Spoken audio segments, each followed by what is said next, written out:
What's up guys, this is Teddy, real estate agent here in Wilmington, North Carolina. In this video, I'm going to be talking about 5 money saving tips when purchasing your first home.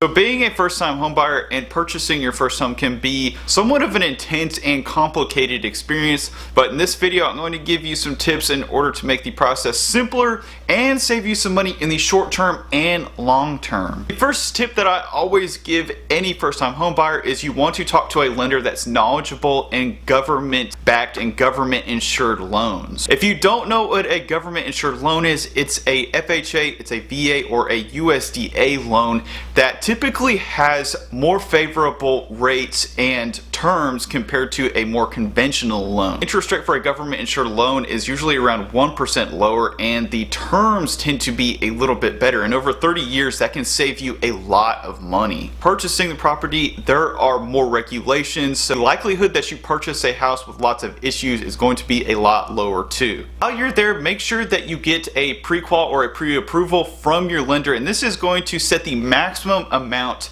that you can purchase or the maximum amount that you can spend on a home, and this is going to save you a lot of time and effort when you're actually out there searching. Second tip is to use technology to be market savvy. In today's world, you really don't need to be a real estate agent in order to be market savvy.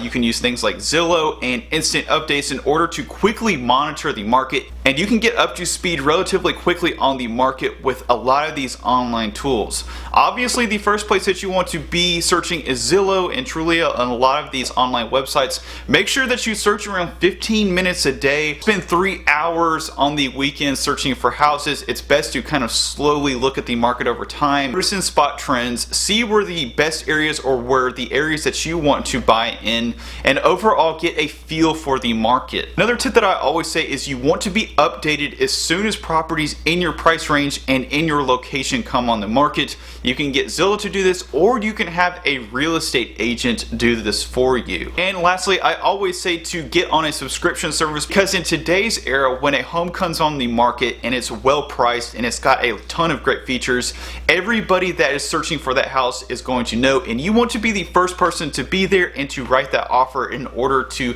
get the best deal possible. Okay, so my third tip is going to be, don't be afraid to make an offer on a house. There's a saying in the real estate world is you want to be the first person or the last person to put in an offer. Find a house that has a good price and has all the features that you want. You want to make sure that you get the offer accepted before it turns into a multiple offer situation or a bidding war. So the other side of the token is if you are the last person to submit an offer. If a home has been sitting on the market for a long period of time, the seller is likely to become frustrated with holding the property, with paying the mortgage, with paying the electricity bills, and the likelihood that they're going to negotiate is going to be a lot greater. So my fourth tip is never be afraid to negotiate, and always realize that you probably have way more bargaining and negotiating power than you think that you do. I don't enjoy confrontation, but I do like to negotiate. There's a difference between being a jerk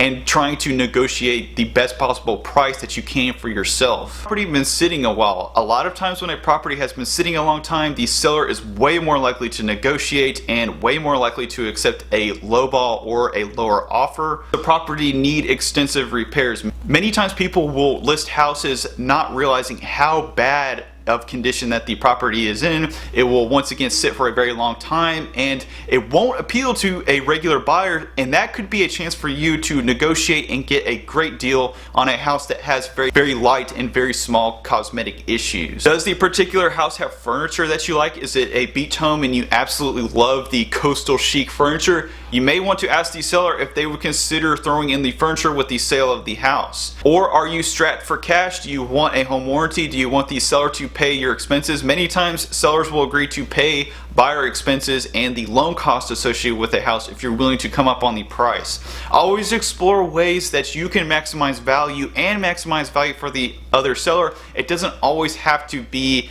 a give and take. There can be ways where people can win at the same time, and if you look at it like that, you're way more likely to win in a negotiation. And lastly, I tell a lot of first-time home buyers to stay away from the no money down hype. Even in 2018, after the 2008 debacle, there are still tons of no money down type hype people out there, and I always say that if you are looking to build wealth, if you're looking to cut costs, then no money down in a good market is not the way to go. In fact, I always tell people, try to stay away from no money down deals unless you have no other choice, unless you find a great deal or it just makes sense to do this type of deal. And this is for a lot of reasons. The first reason is when you do purchase the house, the mortgage on the property is going to be a lot higher simply because there's not as much equity. In fact, the difference between a $100,000 mortgage versus a $200,000 mortgage is over $100 a month. And that may not seem like a lot, but